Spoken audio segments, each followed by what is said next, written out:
Tell me a little bit about your journey, your grit. Your invention's incredible. What led up to that point? Studying electrical engineering at San Jose State, I always had this sort of enthusiasm for trying new things, and that led me to I designed a rain deflector system for cameras. It was a special lens that would spin really fast based on I realized my dad's diabetic and he would use insulin multiple times a day. And as an electrical engineer and a person with a background in physics, I started thinking there has to be a better way by which these medications can be moved around.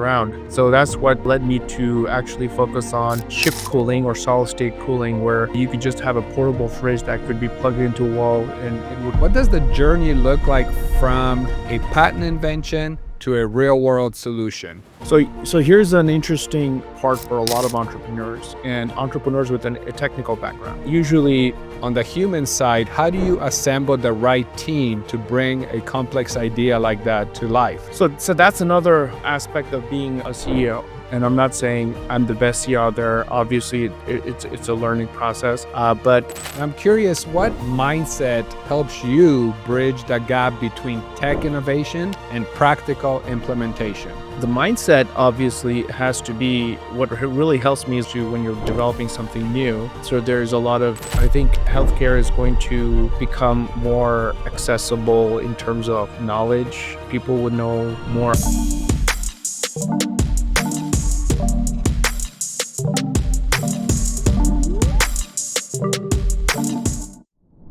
Welcome to another episode of Boardsi Leadership Talks. I'm your host, Martin Ravinsky, CEO of Boardsi, where we connect executive talent with boardroom opportunities and spark bold conversations around leadership, innovation, and impact.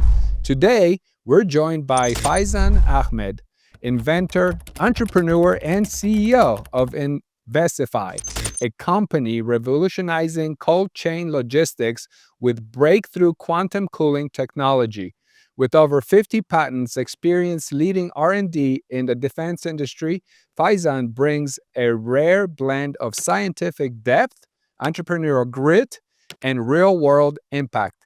His invention, Insurage, is a game changer for transporting life-saving medication across the globe. And his story is one of relentless innovation and purpose-driven leadership. Faizan, welcome to the show. Thanks for having me. Yeah, this is incredible. So tell me a little bit about your journey, your grit, just the basics of where were you raised? Obviously, you're here in U.S. and somewhere where I used to live out in Santa Clara, but your invention's incredible. What led up to that point? Yeah, so I grew up in the Middle East and I moved here when I was a teenager. Essentially, I was always interested in, product design, innovation, and really into engineering. When I started studying electrical engineering at San Jose State, I always had this sort of enthusiasm for trying new things, and that led me to a opportunity to join a defense startup earlier on, and going from there led some really cool R&D projects. Um, and around 2016, 2017, I designed a rain deflector system for cameras. It was a special lens that would spin really fast based on sensing of rain or snow, and it would fit in front of a regular DSLR camera. That technology actually was acquired within a year and a half. It Wow. was a very quick acquisition and was acquired by a company that rents equipment to Hollywood production studios. And that was kind of like my first real exit. Um, and it exposed me to a world of entrepreneurship and actually made me realize I could take something from um, nothing to something and sell it. And before that, obviously, the fact that I had done this in a separate company, uh, but um, but in gaining all that knowledge, but actually doing it on my own and selling it was kind of like a completely different paradigm. So after selling that company, which is called Genexus, I had some time to spend with my family, during which I realized my dad's diabetic and he would use insulin multiple times a day. And as an electrical engineer and a person with a background in physics, I started thinking there has to be a better way by which, these medications can be moved around. So that's what led me to actually focus on chip cooling or solid state cooling, where you could just have a portable fridge that could be plugged into a wall and it would cool in minutes, and then it would just maintain that for long periods of time without any wall power. So I went and raised money on that, and here we are today, uh, commercializing this product, and it's being deployed with several logistic companies, pharma companies, etc. So your dad was the inspiration to focus on Inventify. Yes, Inventify in particular, yes, definitely, because uh, my dad used to use ice packs and these evaporated pouches every time he traveled with his insulin pen. And when we would get to the airport, the TSA agents would sometimes throw away the ice packs because they were liquid sort of based, and my dad would have to get on a plane without any kind of way to keep his insulin cool. So he would have to ask the stewardess to put the insulin on the airplane fridge. Um, and because he was pretty paranoid about having not maintaining the potency of the medication. So that problem was pretty big in the sense that it always occurred during traveling and transportation, and there, that was where I knew there is a problem that needs to be solved, and that's what That's led to awesome. Rectify. Yes. Yeah, incredible. And why are cold chain logistics so critical? Obviously, I think I know the answer. And how does Encourage address this challenge in a new way? And last question, part of the question, is this, and maybe it's on your website and I didn't dig in far enough, but is it available for everybody or is this for a corporate? Yeah. So basically, just to start off with the first part of your question, cold chain logistics, especially when it comes to pharma, is very, very, very critical.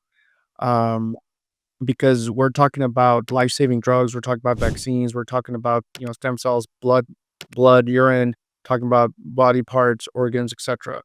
These things have to be maintained at a certain temperature for certain periods of time. Otherwise, you're talking about people's lives. You're talking about millions of dollars of medication being wasted. The industry has for decades used ice packs and styrofoam insulation and this kind of methodology to move these drugs around. This has become sort of like the standard. And the reason behind that is because refrigerators, as we know them and as we use them, they're very power hungry. A typical refrigerator would use about 1,000 watts a day. And if you were to quantify that, that's like if you were to have it powered by battery, you're looking at almost 50 laptop batteries to power a refrigerator for one day. And 50-watt batteries, uh, each weighing 200 grams, right? Uh, so actually, no, it's 20 laptop batteries. My bad. 20 laptop batteries, each 50 watts each, right? So you're looking at a lot of these batteries basically being used for, and if you were to have this extended use for more than 2 3 days, more than one day, you're looking at you're looking at a lot of batteries, right? And a lot of battery weight. So 200 grams for each battery. So you're looking at almost 16 kilograms of battery weight for 4 days, for example, right? And the transportation agencies wouldn't allow so much battery to be on a product. You can't have more than 100 watts on a product when you're using airlines. You need to have at least less than 100 watts on a product for it to be on a plane. Otherwise, it would be considered dangerous. So, and you need to have less than 20 watts battery on a product for it not to be declared. That's why we don't declare our smartphone when we go on a plane, because the batteries inside our smartphones are less than 20 watts. So anything above 20 watts, you have to declare it as a hazardous material. And on anything above 100 watts, you can't carry on a plane. So because of that, these limitations, and I might have some things off here and there with regards to regulations, but the fundamental problem was that you can't have so much battery, so much weight on a product when having it moved around. So The industry kind of stuck to using, ice packs or styrofoams, which was a simple solution, and they built a whole infrastructure around this. But this thing obviously is very labor intensive. You need, in order to refrigerate and freeze those ice packs, you need to have freezers and refrigerators. So that's real estate cost. And then obviously there's no reliability when these things could melt. Um, and the insulation packages are not very reliable. Usually, they don't last for more than a couple of cycles. So you have to keep kind of building new packaging material. So we saw that obviously as a big opportunity to introduce our product, which is InstaRidge, which is a solid state based refrigeration system. It's portable. All you got to do is plug it into a wall, and within 5 hours, the it gets down to its set temperature, and then it maintains that temperature for 100 hours without any well power. And it uses a battery that fits into your shirt pocket. So it's around 40 watts, 40 watt hours. That's about it. So it's And like two you cell could keep phones. using yes, you could essentially keep using it for, years, because we have a 5 years life cycle for the product. And it could last for more than 1,000 cycles.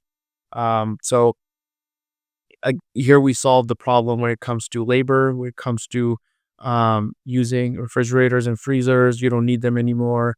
When it comes to logging, because we have a temperature logging and GPS as well embedded into our products. So our products connected to the cloud. Every 4 minutes, data gets transmitted to the cloud, so you can monitor where the box is, what drugs were placed inside, how the journey of the drugs was from point A to point B. All that data is stored into our cloud for 7 years. So this is in addition to our core tech. So we also have a IoT component to this.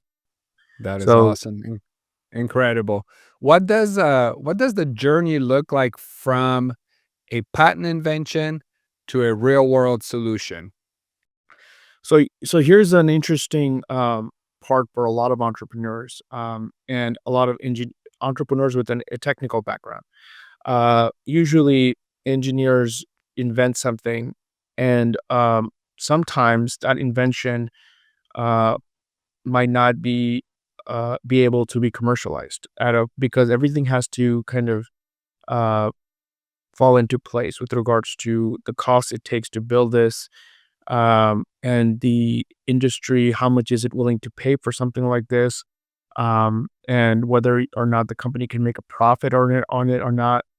So there's a product market fit realm that needs to happen with any innovation. So if the innovation does not fit into this product market fit, which essentially combines, the financials, the need, the availability of this product, and the ease of manufacturing, then this product essentially becomes a really good invention, which could sit in a museum, but it won't be. It's not because it'll be hard to commercialize it. Um,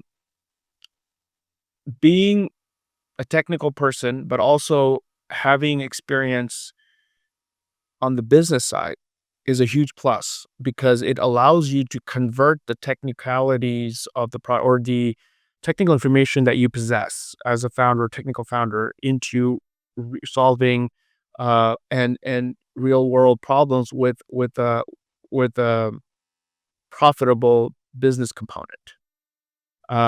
So, for example, when we present our product, we basically uh, educate our customers on the total cost of ownership that they're incurring with regards to the electricity costs with their freezer and refrigerators they have, the labor costs that they incur with labor, the technicians assembling the boxes each time, and the use of external loggers for temperature logging and GPS tracking. And the overall non-reliability of this, and then we highlight the advantages that we possess, that we bring, which is, you don't need technicians, you don't need, it's connected to the cloud, so you don't need any external loggers, you don't need to have any refrigerators or freezers. So there's a huge cost savings right here, right? So that explanation and yeah, so that understanding is very important from the business side. So the solid state cooling is material science creating a cooling effect. So that is the basis of it. So now you convert that into how does it make sense for a customer to acquire this technology? It makes sense by these parameters I just mentioned. That's awesome. So, stepping away from tech and engineering and development, on the human side, how do you assemble the right team to bring a complex idea like that to life? So that's another aspect of being a CEO. And I'm not saying, I'm the best CEO out there. Obviously, it's a learning process. But uh, for a CEO and a founder, it's very important to bring the right people on board. Recruiting the right people is so critical and so essential. I can't uh, focus on it enough. If you bring the wrong kind of people, the company's dead. Uh, so the first thing, obviously, is to have a proper understanding of what the company is building and what problem it's solving. And once that is established, um, then you build. Obviously, it's a parallel process where you're going out there and you're finding people that can fit into these uh, different components of your company growth, which is you need mechanical engineers for the mechanical part, you need hardware engineers for the hardware part, you need software engineers for software because and you need science engineers for the material science aspect, and then you need a really good strategic advisors. You need business development folks. You need salespeople to people and salespeople who understand the tech, who understand how to bring and show value of the tech to the customer. Yeah. So when all these people come together, you have a successful uh, company and successful organization. That's awesome. Yeah, and hopefully everybody is behind the mission, vision, and values, and have passion for it because I think that helps out, especially with a product like that. Yeah, and the thing is, when you have something that's revolutionary, when you have something that's very different, the product kind of speaks for itself with regards to attracting the right kind of folks. Because there is a certain enthusiasm that human beings have towards building something that's different, that nobody has, that is going to make a difference in our lives, in this world that we're living in. So there's an enthusiasm attached to that, and you can see that with people wanting to work for Google or Apple or some of these fan companies. But in essence, we as human beings, we like a lot of us, and I don't speak for all of us, but a lot of us love to be part of things that make a difference. Yeah, absolutely. I'm curious what mindset helps you bridge the gap between tech innovation and practical implementation. The mindset obviously has to be uh, really helps me is listening to the customer, being the voice of the customer and understanding the needs of the customer, right? And that's where it all starts. The idea, the innovation, that could be the basis, but before everything of the product comes together, it's very important to actually go out there and speak to the thought leaders in the space that you're trying to bring innovation to, the executives, the people on the ground, the drivers, that the even the technicians that are assembling these things. It's important to speak to these people. It's important to understand their thoughts on their pain points, right? So that's how you bridge that gap between innovation and real life problem solving, is by listening to the customer, understanding their exact pain points, and then going back and modifying your innovation to fit and solve those problems at the same time, creating profit for yourself in that process. Yeah, makes sense. How and I know you've obviously are very successful with delivering this into the industry, but overall, how has it been received by the healthcare and logistics industry? Maybe from the beginning, like what struggles? So there's a lot of aspects to this with regards to when you're developing something new. Um, so there's a lot of education that kind of needs to come from the company that's making something new. And we went through that. We went through that process of educating our customers at the same time learning from them and telling them, hey, we've got something that's, you don't have to use any ice packs or, no gel packs, no styrofoam, none of that assembly. Just plug it into a wall and you could just walk away literally and come back after whenever you want, because once it gets to a set temperature, just maintains that. like a smartphone. You plug it in, it gets to a set temperature, and they'll just maintain that. So when it's time to ship, you just come back, unplug, put your drug, and ship it out, right? That's cool. So we went through that process of talking to our customers about this, and we've had a tremendous response with regards to them understanding, like, wow, this is something we would definitely need. We want to see, we want to deploy, we want to see how it works into our network. So it's been really incredible in terms of the response and in terms of people. The a lot of the folks that see value. Now, obviously, the healthcare space is also very regulated, and it's got its own sort of barriers to entry, because you've got certifications, you've got a lot of these drugs that are transported. They have their own protocols that are set, even when it comes to packaging. They want to make sure that the packaging is set. They don't like change, right? So that's a barrier that is difficult to cross for a lot of companies, and that's why you need to have something really, really, really innovative for you to be able to, you know, to cross over that hump. But once you get in, again with this space, it's y- you stick around for a long time. Yeah, absolutely. And how do you think your R&D work in the defense industry shape your leadership in the startup world? So the work that I did in that, I worked for a company that made products for the defense industry, and it was a small company, and that was my first job straight out of college. Being part of a small company where we're a handful of engineers and we're doing something really incredible, making products for the defense industry. Early on in my career, I learned to wear multiple hats. I learned that you know you had to do in a small company, you have to do multiple things for the product to be successful. You can't just do one thing and say, my job's done. You have to literally not only, I've done things from designing the product to, helping writing the manual to actually going and marketing it to going to customer sites to solve the problem. So there was a lot of that really kind of taught me the whole process of actually, uh, you know, understanding business and technology, innovation, customer support, quality control, uh, certifications, all these things, I was exposed to it early on in my career, and I'm really grateful for that. Yeah, got to wear many hats when you're an entrepreneur. Yep. Where do you see the biggest opportunities for innovation in healthcare over the next, say, 5 years?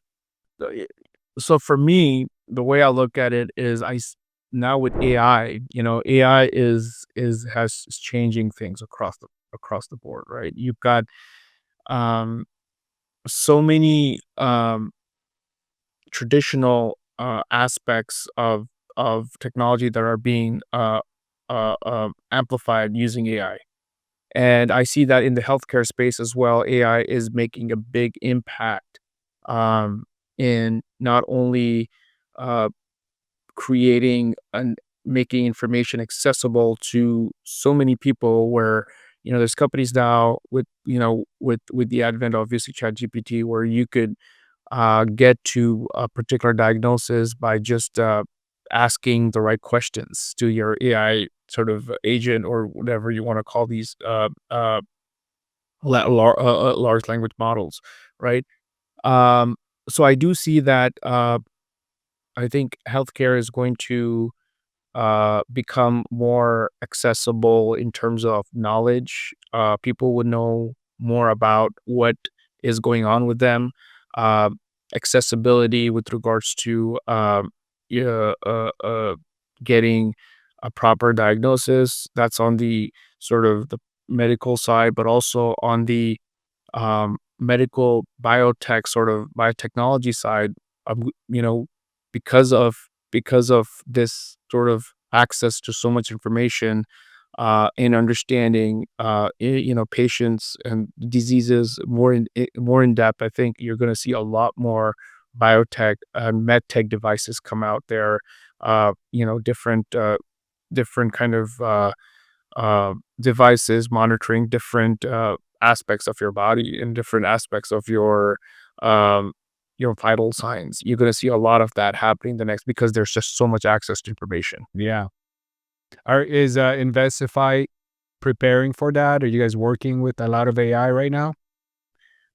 We are definitely, you know, because of our core product is using material science to create a cooling effect. So we're more in line with companies like Tesla, companies that are bringing about a change with regards to the carbon footprint in the world.